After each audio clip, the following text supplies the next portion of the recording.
There are those who see beauty in the gleaming power of a machine, and others who only see the perfect efficiency of the work performed by mechanical means. Still others see machines as a wonder of human creation. And indeed they are. The machines we see today represent the end product of the ingenuity of many of our ancestors. And now it's our turn to do our share, to improve the interaction between machines and people. One way of doing that is by systematically managing our machines so that we can get the greatest benefit out of them. And that's called an equipment management system, or EMS for short.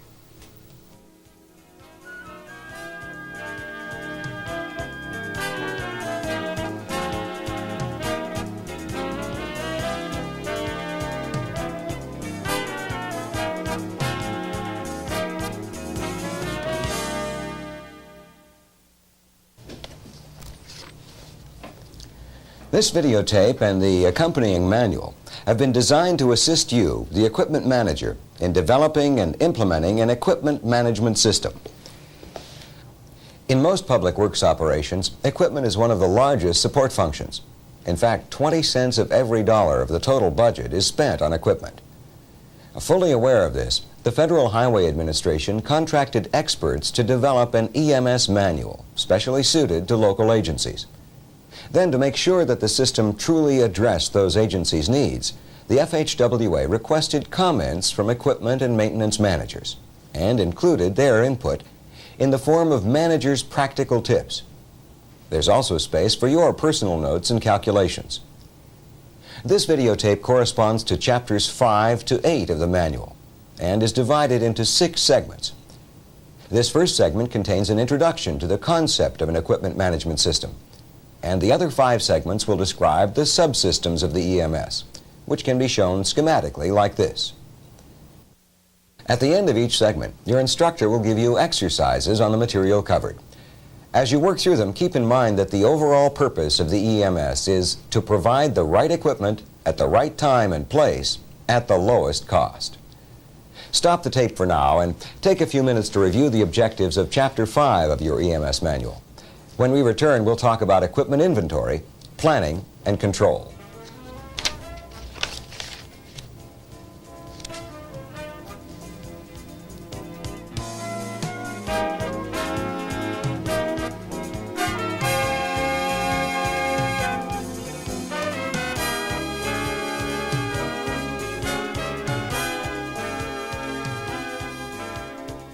In this segment, we'll discuss the first subsystem of an EMS, equipment planning, inventory, and control.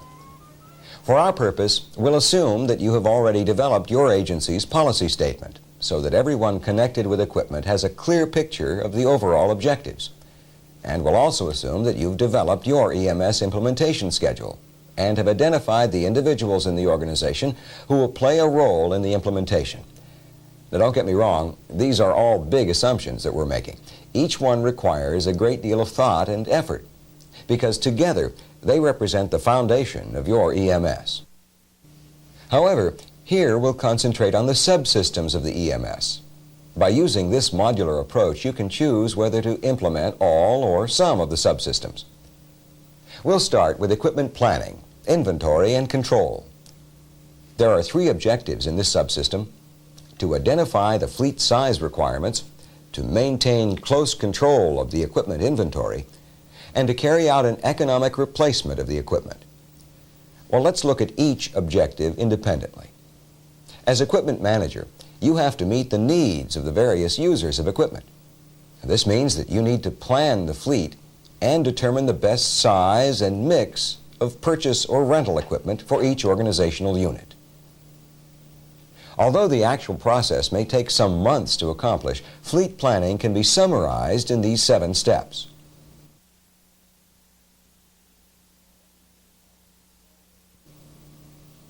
Well, what do we mean by establishing assignment and utilization policies and procedures?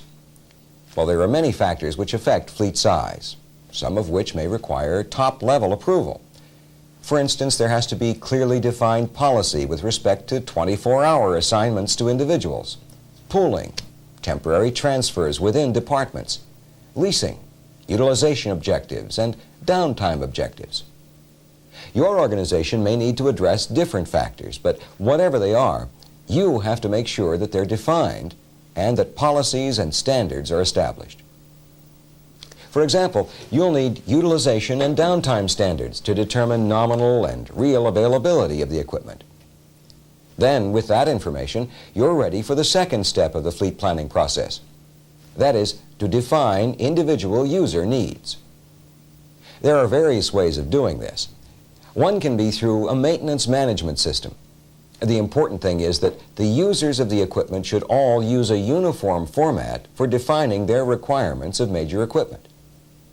Then, when you receive all the forms, you'll be able to analyze them to summarize the requirements, which is step 3 of the fleet planning process. And you can use a form such as this to be able to see individual department and total fleet needs, and define and analyze alternatives for meeting the user's needs. At this point, you'll be ready to combine the previous 4 steps into a comprehensive fleet plan, which should also include programs for equipment replacement and small equipment purchases. Although the fleet plan should be well documented to justify budget expenditures, you should summarize it in 1 or 2 pages and include a chart which quickly shows an overview of the equipment program. Now, that overview will be essential when the plan is presented to top management, so that the plan can be incorporated into the overall fleet budgeting process. The fleet planning process ends with the approval of the plan. Now, we said that the second objective of this subsystem was to maintain close control of the equipment inventory.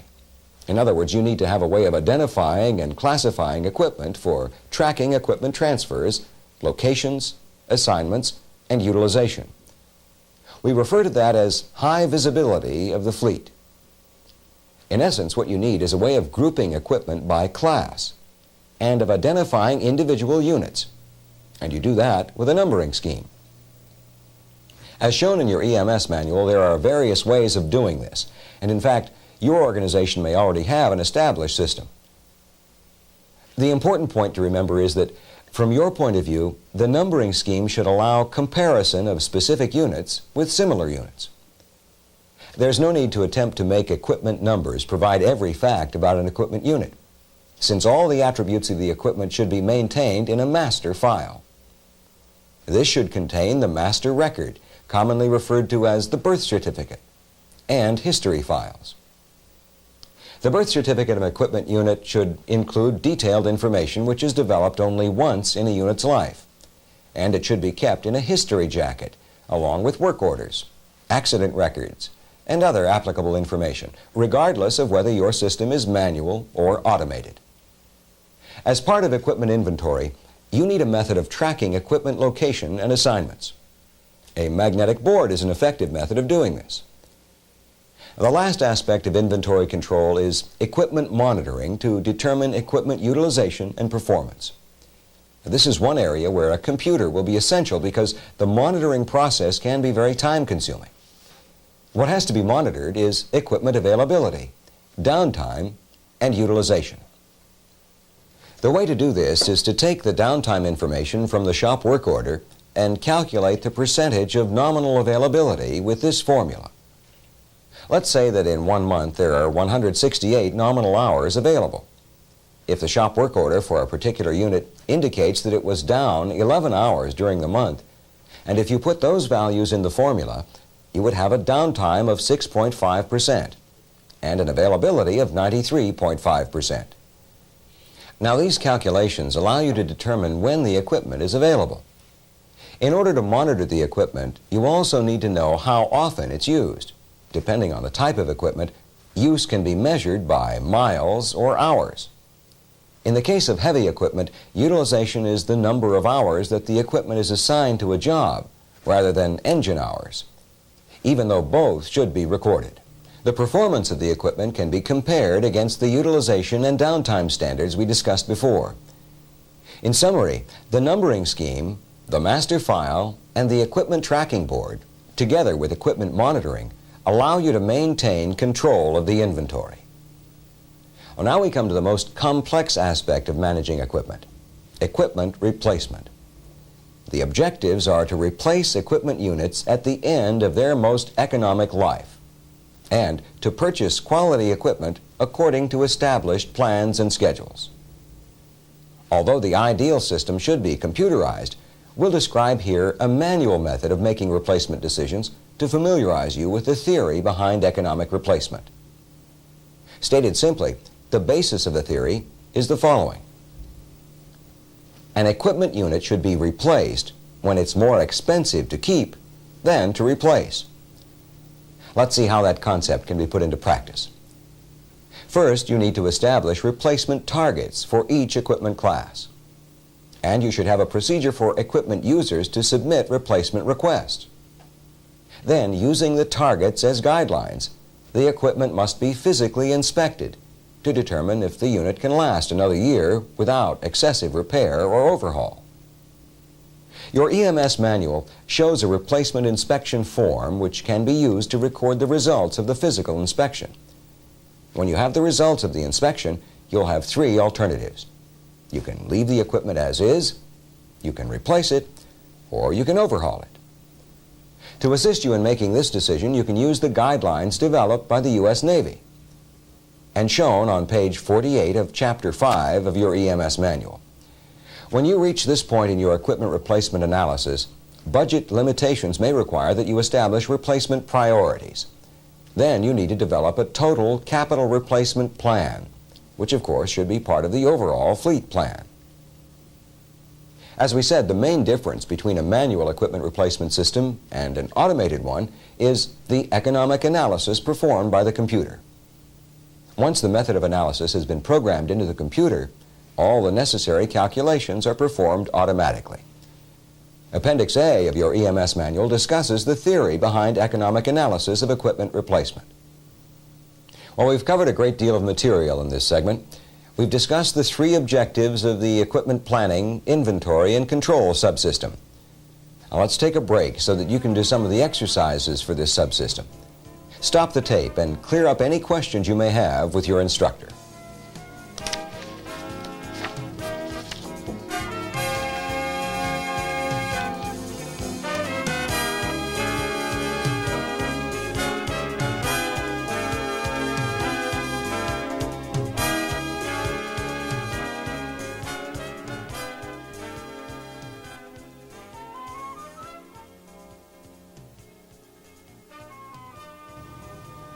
The objective of this segment is to serve as a guide for developing the equipment maintenance subsystem of the EMS. The importance of this subsystem lies in the fact that it can help you to minimize maintenance and repair costs. Equipment maintenance has three components: preventive maintenance, shop operations, and facilities. Preventive maintenance consists of all periodic scheduled services, which are aimed at maintaining safe and efficient operation, detecting potential breakdowns, and reducing equipment downtime. Shop operations involves management functions required to maintain the fleet at the least possible cost, including developing work procedures and repair job standards, and defining the workload, and establishing schedules. And the last component of equipment maintenance is shop facilities. Work quality, productivity, and worker safety are directly linked to suitable facilities. We'll discuss each of these three components from the development and implementation point of view. Now, let's start by listing the basic parts that should be included in a preventive maintenance or PM program. PM service intervals, PM service standards, long-range PM schedules, and schedule compliance and control procedure. Your aim in designing a PM program should be to select service intervals that result in the lowest total cost. The intervals can be based on time or usage. You can use the manufacturer's recommendations as a starting point, but you'll have to take into consideration special conditions that might affect the PM intervals. Along with the PM service intervals, you'll need to set service standards. In other words, the type of service and inspection to be performed at each interval. The best thing to do is to give a code to each type of service. Make sure that the specific services are identified so that the mechanic will know exactly what has to be done when he gets a unit in for PMB. PM service standards must include the name of the individual responsible for performing the PM service, the estimated hours for performing the service, a detailed list of inspections or services to be performed, and a list of parts needed. The time required for performing PM services can be estimated either by using existing information, by using commercial flat rate guides, or having a panel of experts. Through whatever method, time standards have to be established for each equipment class and for each type of PM service. After setting the PM service intervals and standards, you can develop a long-range PM schedule, the PM plan. Now basically, the PM plan projects the total PM workload, the estimated mechanic hours, and the number of mechanics needed. Then the work has to be distributed by month or week in order to level the workload. The exact format of the schedule depends on whether the system is manual or automated. Your EMS manual describes the assumptions and requirements for both PM scheduling systems and explains the difference between them in monitoring schedule compliance and control. The shop operations component of equipment maintenance deals with the management functions required to maintain the equipment, and that is planning, organizing, scheduling, monitoring, and controlling. The equipment maintenance planning function begins with defining the shop's workload and projecting the resources and budget required to accomplish it. Before planning for a shop, it's important to determine exactly what will be its responsibilities.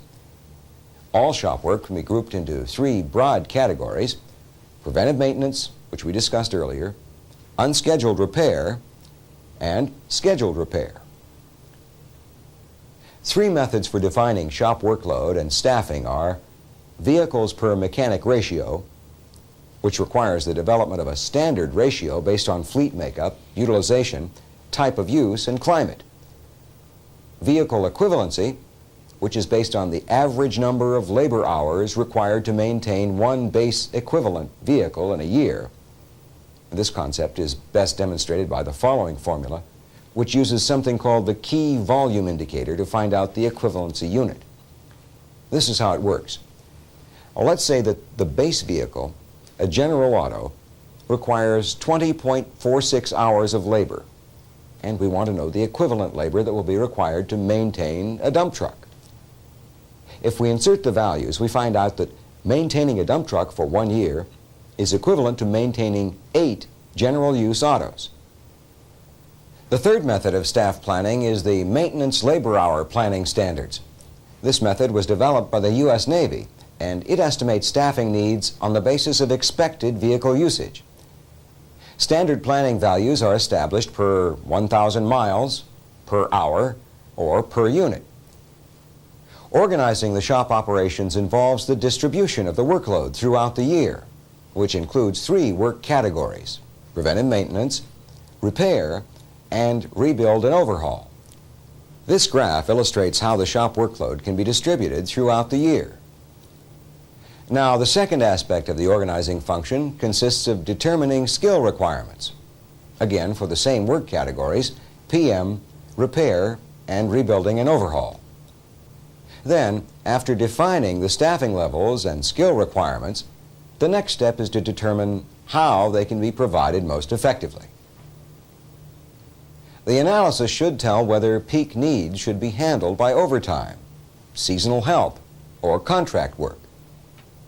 Once you've made the various decisions with regard to staffing and skill requirements, you can begin scheduling, the third element of the management cycle.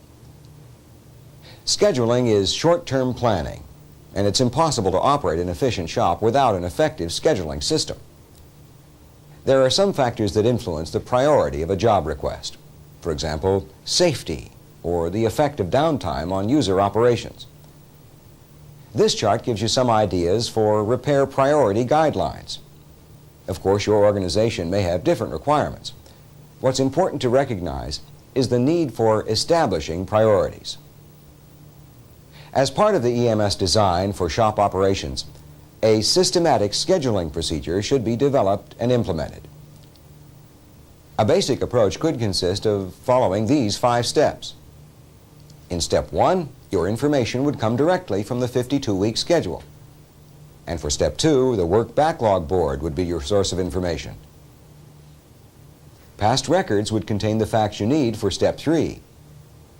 Step 4 would require your reviewing PM standards or in-house standards. And for step 5, you need the weekly shop schedule. And now we come to the monitoring and controlling element of management.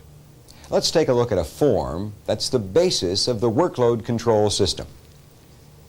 That's the shop work order, which has many variations, but which is used to authorize the work, approve expenditure of funds, assign mechanics to specific jobs, record estimated and actual labor, aid in shop workload monitoring, and capture data related to labor and parts usage, downtime, and type and cost of completed work.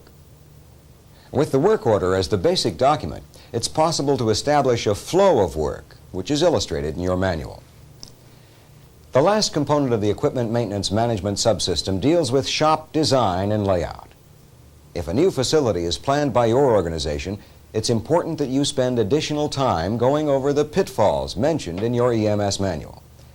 In addition, the American Public Works Association Manual on Shop Design and Layout is an excellent reference. Well, with that recommendation, we come to the end of the segment on the equipment maintenance subsystem. We've covered a great deal of material, all of which is discussed in greater detail in your EMS manual. Please take some time to go over the same concepts in Chapter 7 and consult with your instructor to clear up any questions before going on to the next subsystem.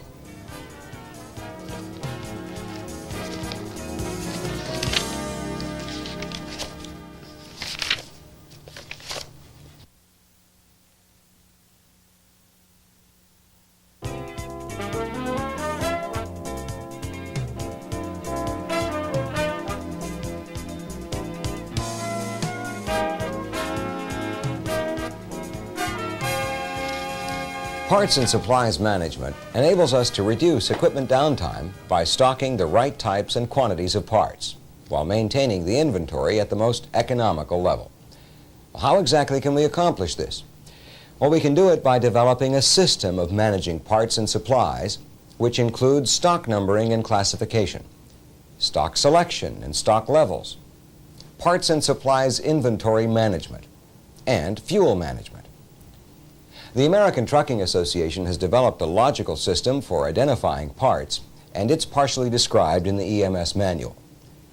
If your agency does not have its own numbering system, the ATA Standard Parts Identification System would be a good one to adopt. Classification systems are useful for inventory management and can be based on parts usage. For example, you can classify parts as regular stock, seasonal stock, critical stock, or trial stock. The subject of stock selection and stock levels is one that has to be addressed individually by each organization, and it depends entirely on an answer to the question of what is the most economical stocking level. Generally, the supply function should attempt to maintain a balanced, flexible line of supply to minimize downtime and reduce inventory costs. 3 ways of determining the appropriate stock levels are the request fill rate, which is the capability of a stockroom to fill a parts request. For example, if 850 parts are issued from the stockroom in response to orders for 1,000 parts, the request fill rate is 85%.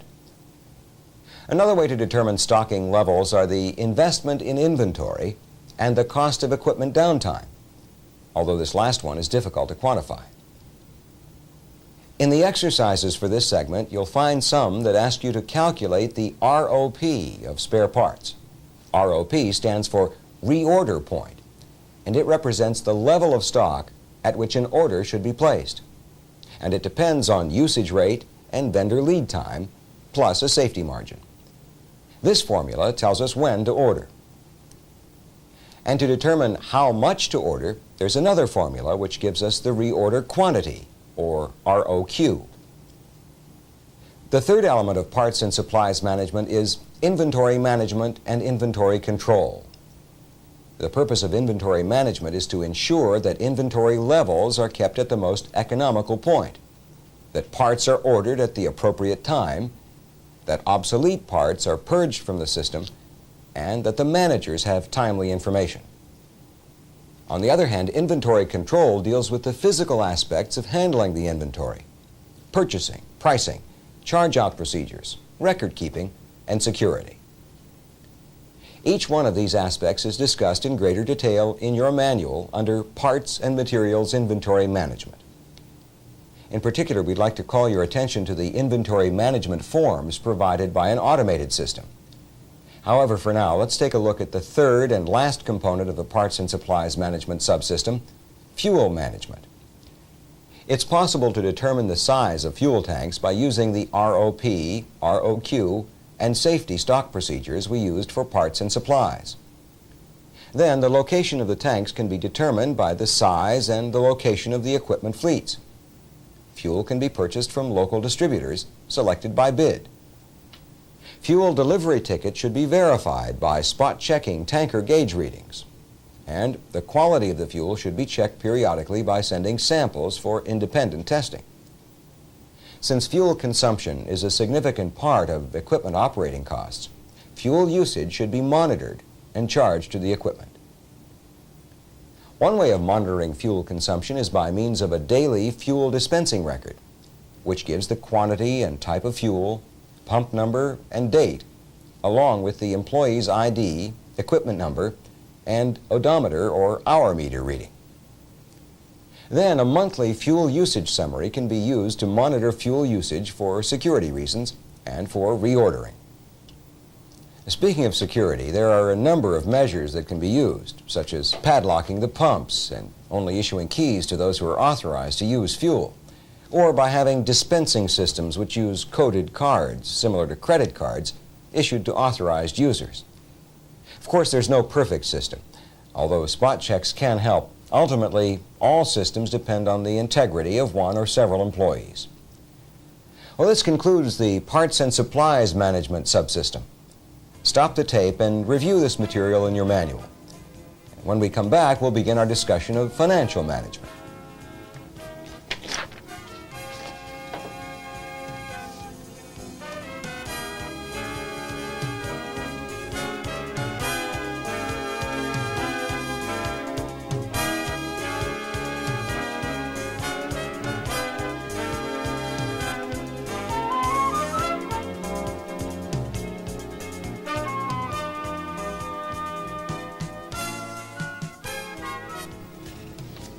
There are many equipment decisions which require sound cost information. Since equipment is a key operational element, the financial management subsystem has to provide that information at the same time that it fits into the overall organizational standards or existing systems. The EMS should have a cost accounting system that defines equipment expenses and distributes them to the specific cost elements. The objective must be to give managers a picture of operating costs that relates specifically to their responsibilities and decisions. The key costs that should be incorporated into an equipment management cost accounting system are maintenance and repair, including significant indirect costs, fuel and lubricants, which should include all consumable operating supplies, and labor and benefits of those in charge of operating and maintaining pumps, as well as those transporting fuel. Parts distribution costs, which also include the costs of maintaining and operating parts storerooms, and wages and benefits of stockroom staff. Miscellaneous parts costs, which would be allocated to equipment units in proportion to direct parts charges. Shop overhead costs, which should include all non-direct charges connected with the supervision, operation, and maintenance of central and field repair shops. And the general management and administration costs, which are all costs required to support planning, funding, operation, and maintenance of the equipment fleet. Ultimately, all costs should be allocated to each unit in the fleet so that it's possible to see the total cost for owning, maintaining, and operating the equipment. In the budgeting part of the financial management subsystem, we have to stress the importance of developing procedures which support the existing system. This graphic shows a development process which can be adapted to specific situations. The budget process allows you, as equipment manager, to identify high-cost items and to take the necessary corrective action. In other words, to improve cost control. An effective means of distributing equipment-related costs is through a chargeback or rental rate system. Basically, charging equipment rental rates to users permits user visibility and also puts a price on equipment availability and usage. There are various ways of developing a system of rental rates. The most effective consists of an ownership rate, which is charged as a flat monthly rate regardless of use, and an operating rate, which is charged per mile or hour of usage. The last part of financial management that I'd like to mention is an equipment fund.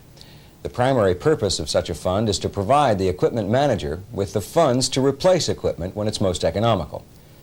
For the fund to function effectively, the funds that are allocated to it must not be used for other purposes. Other considerations for an equipment fund are discussed in greater detail at the end of Chapter 8. Take a few minutes to review this section and discuss it with your instructor.